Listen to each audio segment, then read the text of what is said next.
Hello everyone, hearty welcome to Cooking Jet. இன்னைக்கு cooking ஜெட்ல முருங்கைக்கீரை சாம்பார் எப்படி செய்யறதுன்னு பார்க்கலாம். பொதுவாக கீரைகள் சாப்பிட்றது பார்த்தீங்கன்னா ஹெல்த்துக்கு ரொம்ப நல்லது.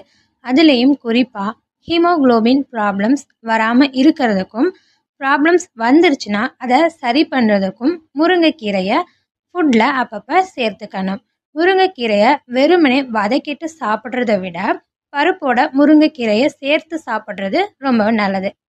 கீரையை நல்லா சாப்பிடுங்க. முருங்கைக்கீரை மட்டும் இல்லை, எல்லா கீரையுமே. இப்போ முருங்கைக்கீரை சாம்பார் எப்படி செய்யுதுன்னு பார்க்கலாம்.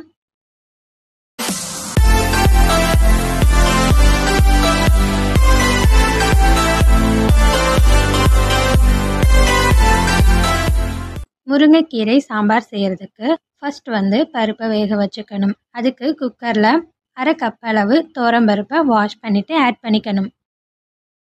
அடுத்து பருப்பு வேக வைக்கிறதுக்கு தேவையான அளவுக்கு தண்ணீர் ஆட் பண்ணிக்கணும். நான் 2.5 கப் அளவுக்கு தண்ணீர் ஆட் பண்ணியிருக்கிறேன்.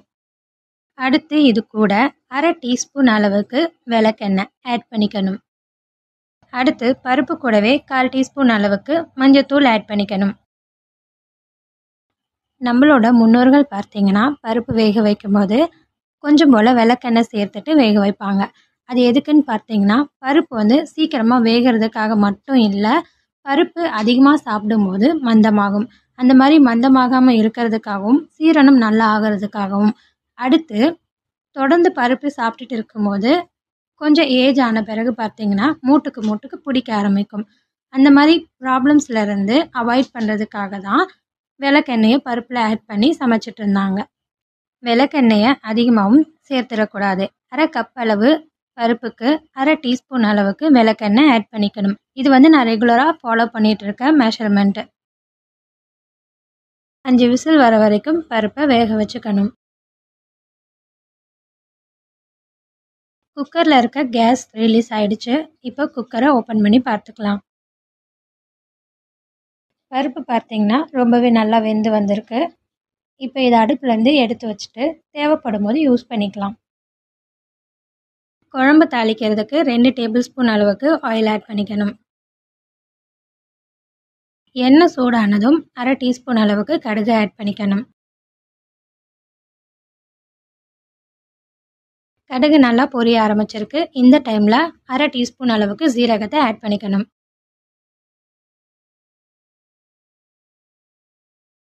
சீரகம் நல்லா பொரிஞ்சிருச்சு. இப்போ 5 பல் பூண்டை நல்லா பொடியாக கட் பண்ணிவிட்டு சேர்த்துக்கணும். பூண்டை பொடியாக கட் பண்ணுறதுக்கு பதிலாக நல்லா பூண்டை நச்சிட்டும் ஆட் பண்ணிக்கலாம். அடுத்து இது கூடவே 4 சின்ன வெங்காயத்தை கட் பண்ணிவிட்டு ஆட் பண்ணிக்கணும். சின்ன வெங்காயத்துக்கு பதிலாக பெரிய வெங்காயத்தையும் ஆட் பண்ணிக்கலாம். அடுத்ததாக இது கூடவே 2 காஞ்ச மிளகாவை ஆட் பண்ணிக்கணும்.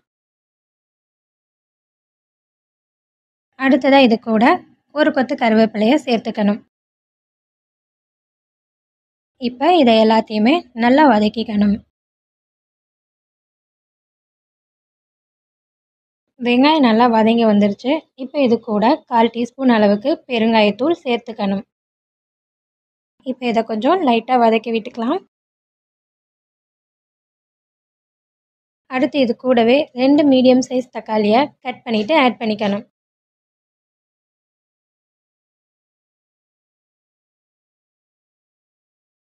தக்காளியை நல்லா வதக்கிக்கணும். தக்காளி வதக்கும் போதே 1/4 டீஸ்பூன் அளவுக்கு மஞ்சத்தூள் ஆட் பண்ணிவிட்டு தக்காளி நல்லா குழையிற வரைக்கும் வதக்கிக்கணும். தக்காளி நல்லா குழஞ்சி வதங்கி வந்திருக்கு. இந்த டைமில் 1 டீஸ்பூன் ஃபுல்லாக மிளகாத்தூள் ஆட் பண்ணிக்கணும். இப்போ இதில் ஆட் பண்ணியிருக்கிற மிளகாய் தூளோட பச்சை வாசனை போகணும். அது வரைக்கும் நல்லா வதக்கிக்கணும். மிளகாய் தூளோட பச்சை வாசனை போயிடுச்சு. இந்த டைமில் ஏற்கனவே வேக வச்சு எடுத்து வச்சிருக்கிற துவரம்பருப்பை இது கூட ஆட் பண்ணிக்கணும். அடுத்து இது கூடவே 1/2 கப் அளவுக்கு தண்ணீர் ஆட் பண்ணிக்கணும். அடுத்ததாக ஒரு சின்ன நெல்லிக்காய் அளவுக்கு புளியை தண்ணியில் நல்லா கரைச்சிட்டு புளி தண்ணியை ஆட் பண்ணிக்கணும். அடுத்து இது கூடவே குழம்புக்கு தேவையான உப்பு ஆட் பண்ணிக்கணும். இப்போ இதை நல்லா மிக்ஸ் பண்ணி விட்டுக்கணும். குழம்ப நல்லா மிக்ஸ் பண்ணி விட்டதுக்கு அப்புறமா 8லேருந்து 10 நிமிஷத்துக்கு குழம்ப கொதிக்க வச்சுக்கணும். குழம்பு இப்போ நல்லா கொதிக்க ஆரம்பிச்சிருக்குது. இந்த டைமில் குழம்ப மிக்ஸ் பண்ணி விட்டுக்கணும். குழம்ப நடுவில் மிக்ஸ் பண்ணாமல் அப்படியே கொதிக்க வச்சோம்னா பருப்பு அடியில் தங்கிட்டு அடி பிடிக்க ஆரம்பிச்சிடும். அதனால் அப்பப்போ நல்லா மிக்ஸ் பண்ணி விட்டு குழம்ப கொதிக்க வச்சுக்கணும். குழம்பு 10 நிமிஷம் வரைக்கும் நல்லா கொதிச்சிருச்சு. இப்போ 2 கையளவுக்கு முருங்கைக்கீரை குழம்புல ஆட் பண்ணிக்கணும். முருங்கைக்கீரையை குழம்புல நல்லா மிக்ஸ் பண்ணி விட்டு 2 நிமிஷத்துக்கும் குறைவான நேரத்துக்கு குழம்ப கொதிக்க வச்சுட்டு அடுப்பை ஆஃப் பண்ணிடணும்.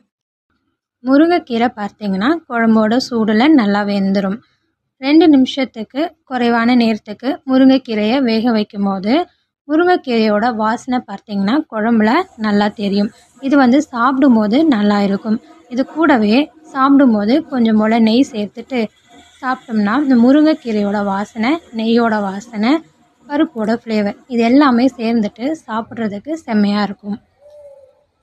குழம்பு இப்போ நல்லா கொதிச்சிருச்சு. அடுப்பை ஆஃப் பண்ணிக்கலாம். அடுத்து 1 டேபிள் ஸ்பூன் அளவுக்கு கொத்தமல்லி ஆட் பண்ணிவிட்டு குழம்பு நல்லா மிக்ஸ் பண்ணி விட்டுக்கணும். இப்போ முருங்கைக்கீரை சாம்பார் ரெடி. நீங்களும் இந்த முருங்கைக்கீரை சாம்பாரை உங்கள் வீட்டில் ட்ரை பண்ணி பார்த்துட்டு எப்படி இருந்துச்சுன்னு கமெண்ட் பண்ணுங்கள். இந்த ரெசிபி உங்களுக்கு பிடிச்சிருந்ததுன்னா லைக் கொடுத்துருங்க. மறக்காமல் நம்ம குக்கிங் ஜெட் சேனலை சப்ஸ்கிரைப் பண்ணிடுங்க. கூடவே பெல் பட்டனையும் அழுத்திடுங்க. அப்போ தான் நான் அடுத்து அப்லோட் பண்ணுற வீடியோஸ் உங்களுக்கு நோட்டிஃபிகேஷனில் காட்டும். இந்த வீடியோ பார்த்ததுக்கு நன்றி. அடுத்த வீடியோவில் பார்க்கலாம். டாடா, பாய் பாய்.